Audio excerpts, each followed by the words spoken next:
how to force Samsung to use 5G only mode.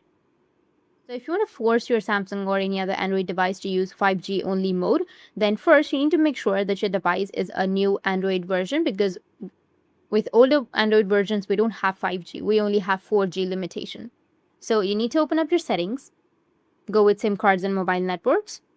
You may find mobile network on your Samsung device, tap on your mobile network option. From the mobile network, you need to go with network mode. Or here, I'll just simply go with the SIM card, just simply tap on it, and then tap on mobile networks. You can just simply go and turn it on and go with preferred network type. Or in Samsung devices, you will have network mode, you need to tap on it. Once you tap on the network mode, you may have 3G, 4G, or 5G. So in my case, I have 2G only, or prefer 3G, or prefer LTE.